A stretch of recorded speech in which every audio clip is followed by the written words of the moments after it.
Good afternoon, assalamu alaikum rahmatullahi wa barakatuh, and welcome to Talking Point. My name is Faraz Patel. We'd like to thank you, the viewer, for staying with us here on Hilaal TV, DSTV channel 347. Tuesday marked a huge decision by the United Nations in describing Israel's continuous genocide that is happening in Gaza. That very same inquiry found that Israel's conduct in Gaza is a genocide, a landmark moment after nearly 2 years of the genocide. Navi Pillay, Judge Navi Pillay, of course, is a South African, and she serves as the chairwoman of the UN Independent International Commission of Inquiry on the occupied Palestinian territory, had told Qatari broadcaster Al Jazeera about its findings, which holds its leaders, the Prime Minister Benjamin Netanyahu, former Defense Minister Yoav Gallant, and President Isaac Herzog responsible.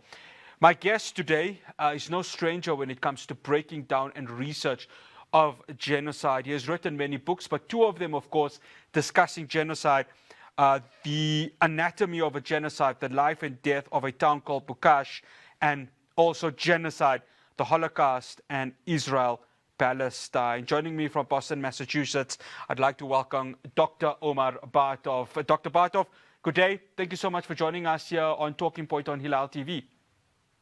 Thanks so much for having me. No, absolute pleasure. Dr. Bartov, I want to touch on that UN finding. I know obviously you had said that there was a genocide happening in Gaza 2 months ago, but this coming, of course, from such a body like the United Nations, your reaction to it? Well, I think it's a very important report. It's very detailed. It's based on their own research. It will likely have an effect in the sense that it's the first time that a UN commission makes such a statement, and it may well have an effect on the Secretary General of the UN as well as on the International Court of Justice and the International Criminal Court. One interesting aspect of this report is that it also speaks of the five types of actions that can be related to genocide. It speaks of 4 of them, including prevention of birth, which is the 3rd section of actions that could amount to genocide. And that's, by an official body, as far as I know, the first time that this 4th section is actually added to the list of crimes that Israel stands accused of.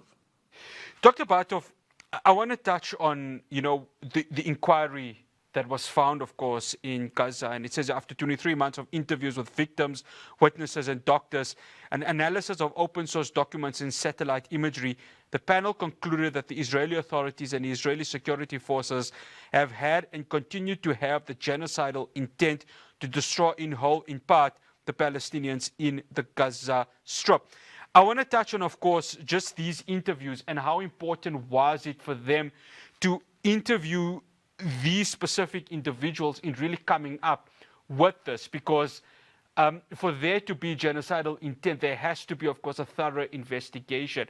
So how important was it to, of course, speak to these specific individuals to get where we are right now? Well, look, I mean, to establish genocidal intent, you need really 2 elements. You need, first of all, statements by people in executive authority. And those statements were made in the immediate aftermath of the attack by Hamas, of the October 7th attack. And they have been made repeatedly ever since. And secondly, additional to that, or instead of that, but in this case it's additional, you can see a pattern of operations. And in establishing a pattern of operations, that is what people are actually doing on the ground, and do those actions conform to the genocidal statements made after October 7th, interviews and other sources are very important to see what is the IDF actually doing. And because we don't have open reporting from Gaza, because Israel has, of course, made that impossible, then one needs to rely on other types of information to see what are the Israeli forces actually doing on the ground. And in this case, of course, you can see And I spoke about that already Yes. in August of 2024. You can see a pattern of operations that conforms to those statements. That is an attempt to make Gaza entirely uninhabitable for its Palestinian population. Dr. Bartov, I want to touch on, of course, statements that were continuously being made by Israeli Prime Minister Benjamin Netanyahu. Of course, he had mentioned that this was a war, holy war of annihilation, and of course he quotes the Hebrew Bible. He then, of course, mentions the word Amalekite. And obviously, as a Jewish person yourself, Dr. Bartov, maybe just break down to the viewers out there why Benjamin Netanyahu would use these words, especially the words Amalekite, in justifying the genocide that we are seeing right now. Yes, so shortly after October 7th, Netanyahu, in speaking to the people of Israel, said, remember what Amalek did unto you.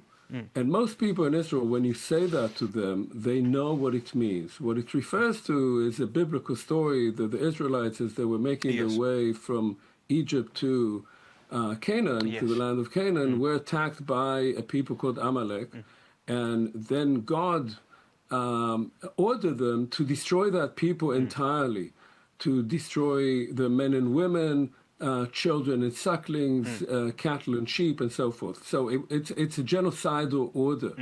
When you say that to people in Israel, particularly after the attack of Hamas, which one has to remember murdered about 800 civilians, that is an incitement. That's a call to incitement. And for those people who did not quite understand, and there might have been some, what Netanyahu meant, shortly thereafter, his Minister of Finance, who is also a minister within the Ministry of Defense, Smotrich, explained what it meant. And he said, we should do what we were ordered to do to Amalek, and we should completely eradicate Gaza. So this is clearly, A, an incitement to violence and genocide, and B, part of establishing genocidal intent when you adjudicate what the Israeli government is actually doing. Dr. Bartov, and then, of course, two senior officials, and I want to break them down individually, the human animals part that were used by Yoav Gallant, and of course, this is in the early parts of this genocide. And I guess when you have leaders like this mentioning words, again, this kind of brings justification to what they really want to do in Gaza. So Yoav Gallant, who was then Minister of Defense and a respected military man in Israel, unlike the current Minister of Defense, who has no standing whatsoever, Yoav Gallant, 2 days after the attack by Hamas, said the following. He said, they will have no water, they will have no food, they will have no power, they are human animals, and they will be treated appropriately. Now, when you say that as a Minister of Defense and as a former general himself, and as a man with a reputation in Israel, first of all, to your forces, Israel was then recruiting hundreds of thousands of reservists. That is clearly incitement. And then when you look at what Israel was doing over time, the fact that we are talking now about starvation in Gaza, that is a result of Israeli policies that were declared right at the beginning. That is, you will give them no water, you will give them no food, and what would be the result of that?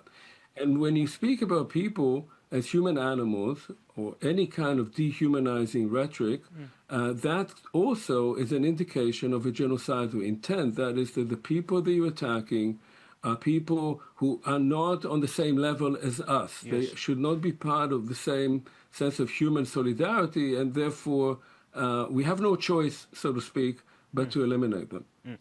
Dr. Bartov, I want to touch on the destruction of healthcare facilities. I mean, you've mentioned it earlier on, especially when it comes to fertility and the fertility clinics that were being completely destroyed by the Israeli army.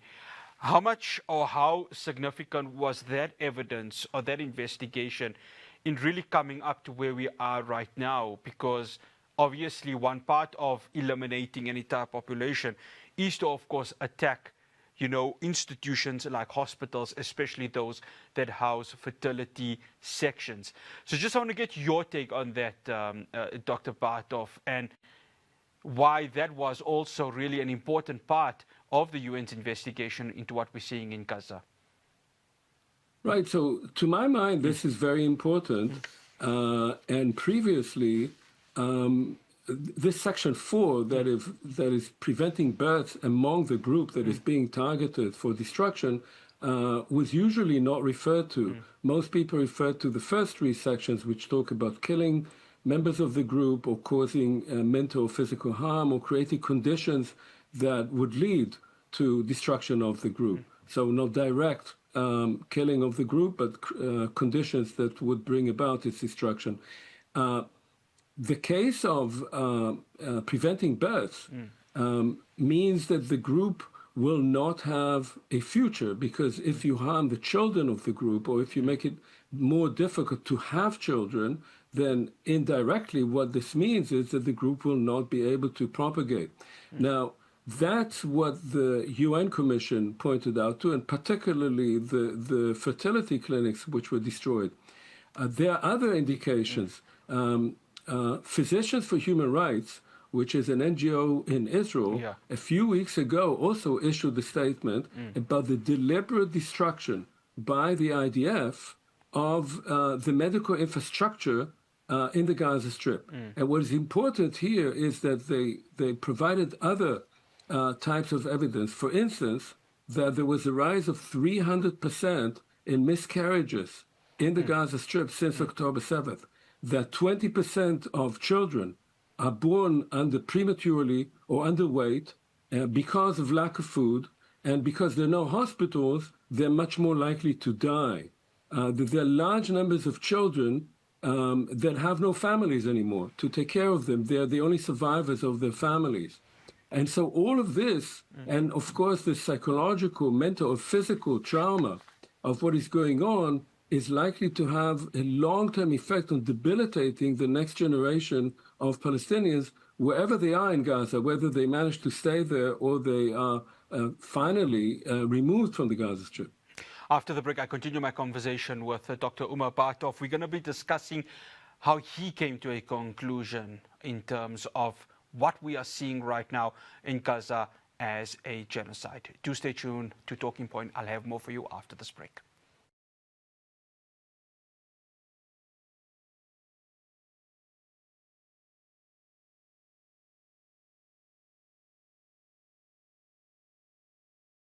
Welcome back to Talking Point. I'm still in conversation with renowned genocide scholar and author, Dr. Omer Bartov. Dr. Bartov, it was in July, of course, when you wrote a report titled, "I Know a Genocide When I See It." But prior to that, of course, you were saying that there were patterns that were continuing to show that a genocide was occurring in Gaza. Let's go to August 2024, Dr. Bartov. What was it in your mind that when you saw the conduct of the Israeli forces, you knew this is not just a war, there is a genocide that is occurring in the enclave? So in fact, I started saying that this was genocide around May of 2024. What I wrote about it was eventually published in August. And the reason was that in May 2024, the IDF moved into the city of Rafah. And at the time, half of the population of Gaza was concentrated in the city of Rafah, a city that before the war had a population of about 270,000. And the reason all these people were there was because they were displaced by the IDF. They were told to leave their homes for their own safety, because those areas, those towns and cities would become areas of operations. Of course, once they left their homes were destroyed. And so now they were concentrated in Rafah, and in order to be able to move into that city, the IDF displaced those million people to Al-Mawasi, to the area which is the beach area that had no humanitarian infrastructure whatsoever, and then moved into Rafah and destroyed it entirely, so that by August, there was nothing standing there. And it was at that point that I asked myself the following question. There were statements, as we said before, that had a genocidal content already immediately after October 7th. But many people were saying, and I could not be sure, that these were statements made in the heat of the moment. And the official war goals of the Israeli government were to destroy Hamas and to release the hostages. And this sounded reasonable because Hamas had carried out a major attack on Israeli civilians, and it was holding about 250 hostages. But by May, June 2024, it appeared clear that that's not what the IDF was actually engaged in. That what the IDF was engaged in was realizing those statements made by political and military leaders of Israel, whose goal was to make Gaza uninhabitable, that is, to remove the population from their homes, then to destroy the homes through aerial bombardment, through artillery, through demolition, bringing in bulldozers. That is what is going on right now. That is, in fact, what the IDF is engaged in. And what's important to point out here is that as of summer of 2024, one cannot really properly speak of a war in Gaza. This is not a war because Hamas is no longer an organized military organization. It is an operation of demolition of the Gaza Strip and an attempt to ethnically cleanse it, which becomes genocidal because people cannot leave that place, and therefore wherever they go, they're targeted and they live under dire humanitarian conditions. Dr. Bartov, in an interview with the European Center for Populism Studies, you were obviously referring to the slow-moving genocide. How much of what we saw, of course, in the Northern Hemisphere summer of that year, last year, gave you the idea or had you suggesting of a slow-moving genocide? Because I do remember, of course, May last year, when we saw the bombing of the Rafah refugee camp. It was a horrible event that had happened. And then, of course, every refugee camp which the residents of Gaza were going to, the Israeli army, of course, was conducting air raids or air bombs at the time.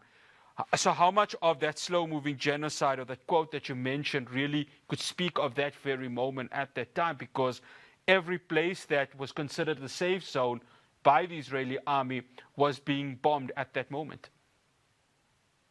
Yes, well, this begins actually right after October 7th. It begins even before the IDF moves into Gaza with ground troops. The aerial bombardment causes massive civilian losses and destruction of homes.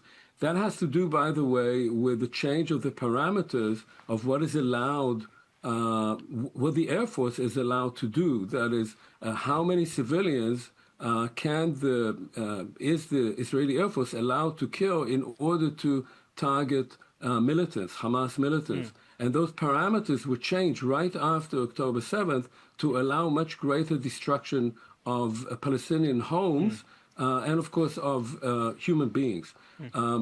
In fact, by November, early November of 2023, already 10,000 people had died in Gaza. People tend to forget it. That's when I wrote for the first time in the New York Times that there was already, there were clear indications of war crimes and crimes against humanity, and that if this continued, it would become a genocidal operation. And that is what happened. Now, I want to repeat, when we say slow-moving genocide, what do we mean by that? So my own interpretation of what we're seeing is that the goal of the Israeli government and the IDF, although the IDF now is quite reluctant to carry out these orders for its own reasons, is to ethnically cleanse Gaza. What they want to do is to concentrate the population to the extent that they can in the southernmost part of Gaza, to subject them to dire humanitarian conditions. And so by that, either to persuade some countries or bribe some countries into taking in large numbers of Palestinians, or for that population just to die out. That's what is happening on the ground. There were delays in that. You remember when President Trump came into office, Yes. he forced Israel to accept a ceasefire from January to March. That stopped an ethnic cleansing operation that was going on at the time north of the Netzarim corridor in the top third of the Gaza Strip. Now that population is going on within Gaza City. So this is the main goal of it. As I say, it becomes genocidal, as many other cases of genocide in the 20th century were. It becomes genocide because people have no place to go to. And therefore, the only other outcome of ethnic cleansing is killing. Dr. Bartov, as an Israeli yourself, you probably are one of the few that, of course, have called what we're seeing right now in Gaza a genocide.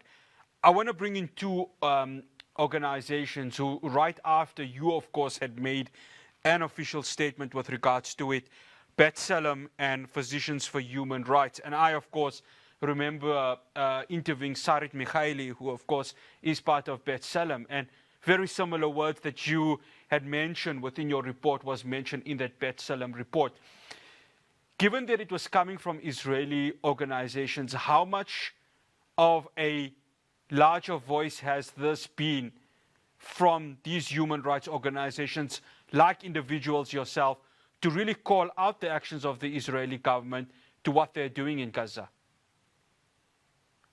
Look, I mean, I greatly admire those people in Israel. I don't live in Israel now, but those people who live in Israel who have the courage to bring out these reports. And I think the reports both by B'Tselem and by Physicians for Human Rights are important reports. They're courageous reports. They're based on a great deal of information that is easier for people on the ground, for Israelis to have access to. But they don't represent the Israeli public. And what is interesting about the Israeli public is, right now, it's interesting, it's also troubling, is that while it appears that most people in Israel now understand that the so-called war in Gaza is just a political exercise by Netanyahu to stay in power, they want that war to stop. They want the few remaining live hostages and bodies of hostages to be returned. But at the same time, according to various opinion polls, the majority of Israelis would like to see Gaza ethnically cleansed. And so the opposition to Netanyahu, to his policies, and in fact to his government, which most people recognize as a criminal and corrupt government, does not mean that Israelis, including the opposition right now, would like to have different policies vis-a-vis Palestinians. And there is almost no empathy for Palestinians. People simply don't care about what is happening to Palestinians in Gaza. And that is deeply disheartening for that, when I look at that society. Yeah, I was going to ask that question, Dr. Bartov, because when you look at, majority of the Israelis, it's quite simple. Well, please go ahead, get the hostages out, and then after that you can continue the ethnic cleansing. And of course, when you listen to Daniela Weiss, who is, of course, quite a senior member of the Israeli government, mentioning words like, the settlements, we are ready, along with the settlers, to go into Gaza and, of course, take it over. And when you listen to Bezalel Smotrich, who's probably one of the more extreme far-right members of the Israeli government, in an interview this week, saying that we are ready to make this into a sort of retail environment, or an environment where there's going to be lush hotels that are going to be established on the coastline of Gaza. That just speaks really of many within the Israeli society who have, of course, said this ethnic cleansing of the residents of Gaza, of the civilians of Gaza, has to be done, and it has to be done quickly, so that this realization of what it is individuals like Weiss and Smotrich want to do can actually be realized. Yes, this is really the most shocking and depressing aspect of what has happened to Israeli society since October 7th. I would say that the roots of that are much deeper.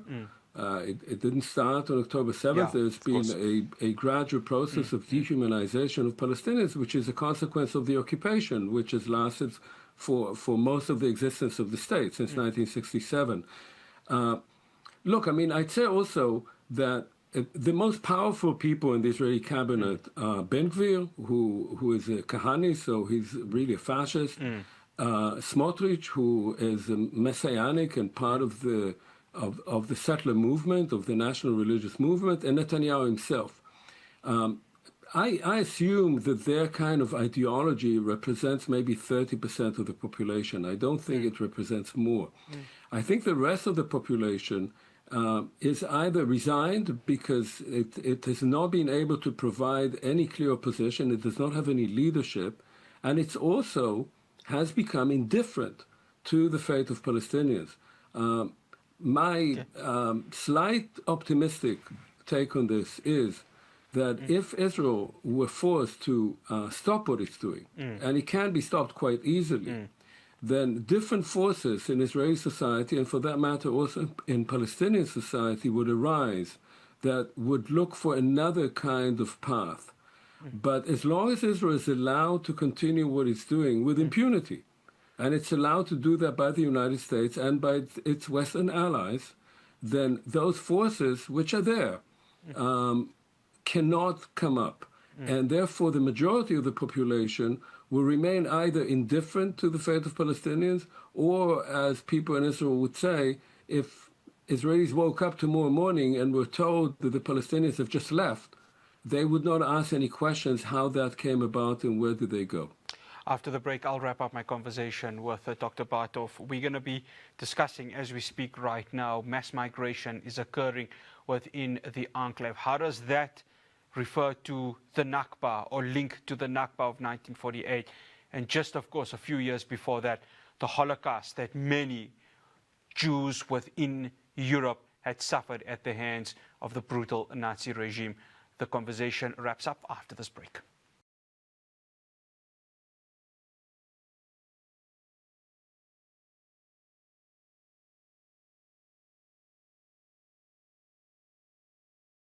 Welcome back to Talking Point. We're wrapping up the conversation with renowned genocide scholar and author Dr. Omer Bartov.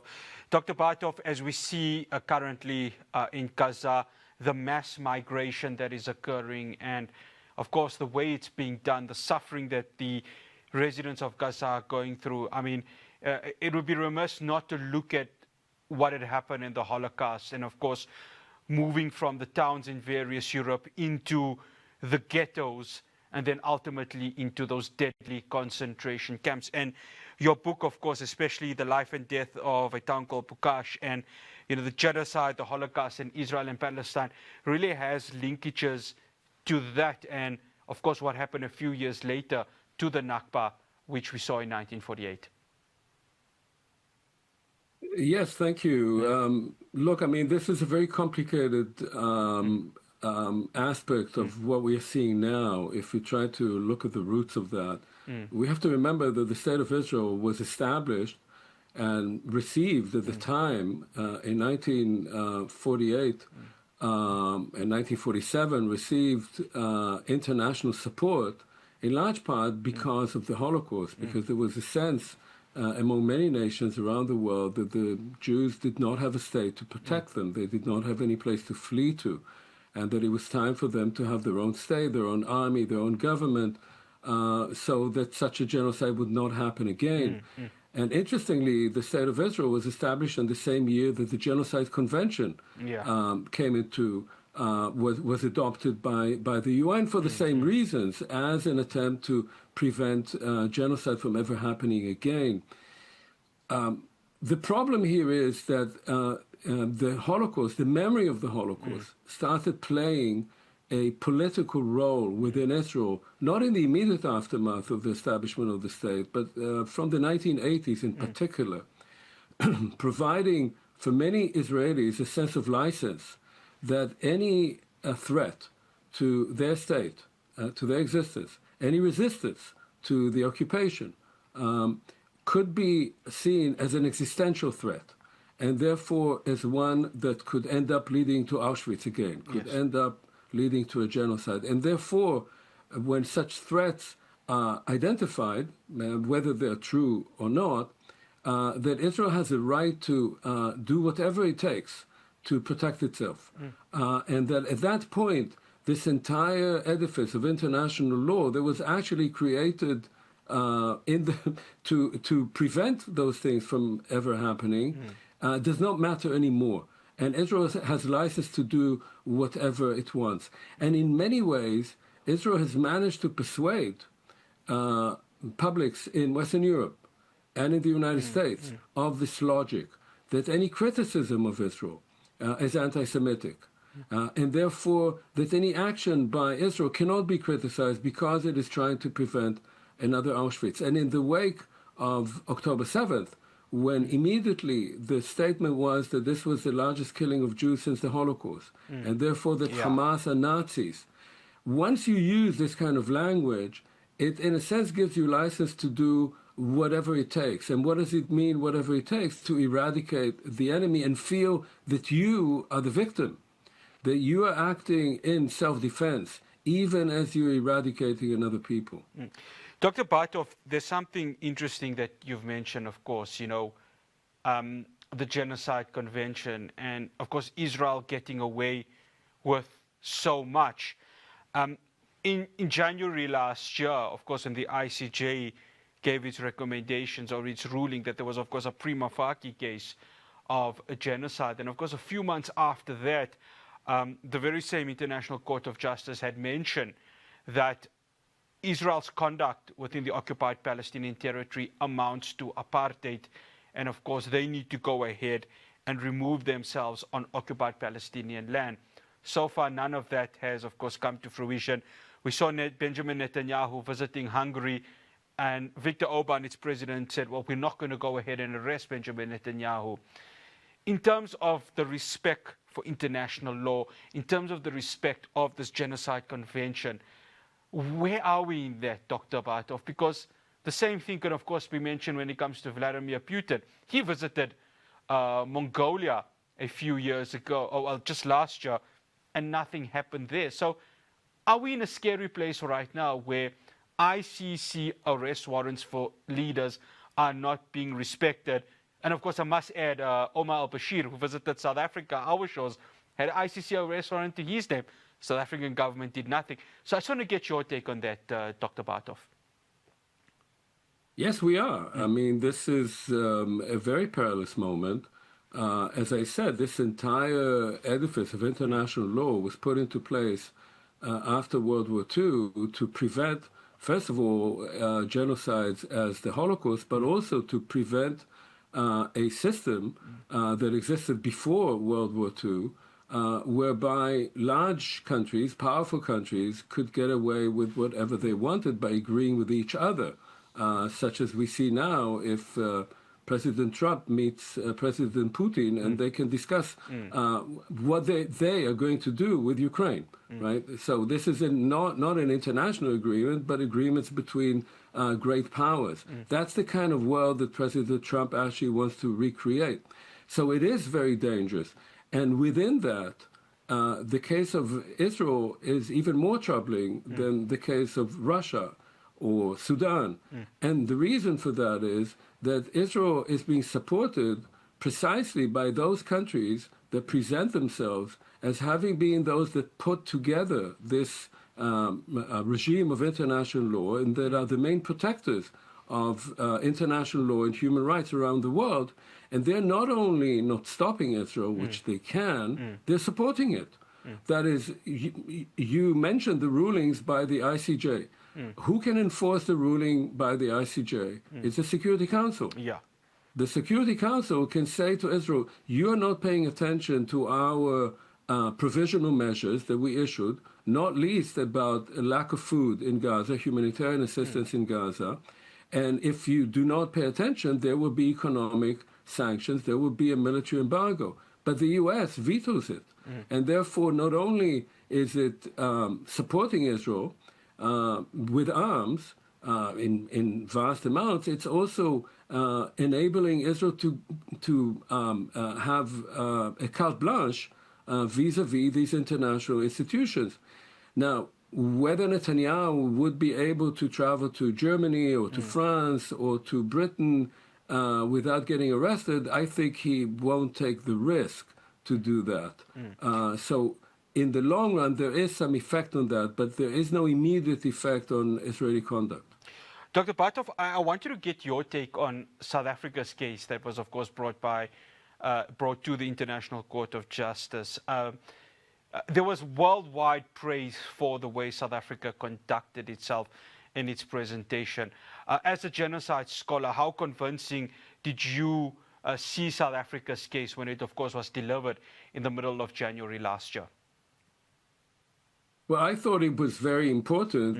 You said there was worldwide praise. I was, of course, also watching how this was reported on the Israeli media, and there was no worldwide praise there. Of course, there wouldn't be, yeah, totally anti-Semitic and so forth.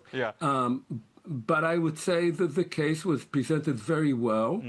The evidence was very strong. I thought that the Israeli defense was very poor. What was most important about this whole exercise was that, as you know, the International Court of Justice is not about individuals, but about states. And it was important for a state such as South Africa, with its own record, of course, of apartheid and the liberation from apartheid, to be the state that would say, we have to condemn the genocide that Israel is conducting, to start the process. And this process is now in the works, and that's thanks to South Africa. It also, I would say, exposed, unfortunately, the hypocrisy of most of the West European states, those that perceive themselves, as I said before, as protectors of human rights, because they did not join South Africa in doing that. And in fact, Germany filed the case against, in defense of Israel and against the South African case. So I think it was a very important move. It connects, of course, to the fact that the term apartheid, which was coined in South Africa, has become part of international law. And we now, as you said, know that Israel has been conducting a regime of apartheid in the West Bank. And by all accounts, if it's not stopped, and if the South African case does not bring adjudication by the ICJ of genocide, Israel will become a full-blown apartheid state and therefore also authoritarian state in the near future. Yeah, and of course, South Africa last week, when I spoke to the International Relations Department, said they will be continuing this case at the ICJ. Dr. Bartov, where do we go to from now? And like I said, at the start of the segment, as we speak, this forced displacements are occurring. For the sixth time on Thursday, the United States, you've mentioned vetoing. They've vetoed again an opportunity for a ceasefire to occur, just to get aid in, and of course to stop the bloodshed that we are seeing in Gaza. My question to you, Dr. Bartov, how much of a role does the United States of America have to play? Because when you listen to every analyst, they're saying only Donald Trump can stop Benjamin Netanyahu and the rest of the Israeli government from this genocide that is occurring in Gaza. But will that happen? Because every time you speak to Donald Trump, it kind of seems he is delivering a different rhetoric. And last week's attack in Doha on the Hamas negotiating team itself doesn't really help the situation. So where do you see it? Where are we seeing this go from now, Dr. Bartov? Look, I think none of us know what Trump will decide tomorrow. I'm not sure he knows. And so it's very hard to predict. I think clearly at the moment, as long as Trump does not put his foot down with Netanyahu, as, by the way, President Biden could have done in November or December 2023 already, as long as he does not do that, there is no likelihood that Israel would stop of its own accord, despite the fact that it's facing all kinds of difficulties, internal difficulties. if Trump does not act, the only kind of pressure that can be put on Israel, and it would be significant, would be both political pressure, as we are seeing that's going to happen in the UN right now, that is growing recognition of a Palestinian state. That will not have an immediate effect, but it is an important move. And for the European Union, which is Israel's main trading partner, not the US, but the EU, to begin sanctioning Israel. That will have an effect. It won't have an immediate effect. But in the long run, I think if Israel continues these policies, and if it's given license by the US to do so, then it will be increasingly reduced to a status of a pariah state. And that, of course, is something that Israelis, including Israeli politicians, have to keep in mind. The people who are now in power in Israel are too locked into their policies, and I don't see them changing. But it's possible that the Israeli public, once it starts feeling the pain, might actually act to remove those people from power in the next elections. Dr. Omer Bartov, absolute pleasure having you on. Thank you so much for joining us here on Talking Point on Hilaal TV. Much appreciated. Thank you very much. That's Dr. Omer Bartov, renowned genocide scholar and, of course, author of various books, including that one of The Anatomy of a Genocide, The Life and Death of a Town Called Bukash, and also Genocide, The Holocaust, Israel and Palestine. Well, that's all we have for you here on Talking Point. I hope you have yourself a rest of a good weekend. Stay safe. From myself, Ross Patel, and the rest of the team in Johannesburg. Assalamu alaikum wa rahmatullahi wa barakatuh.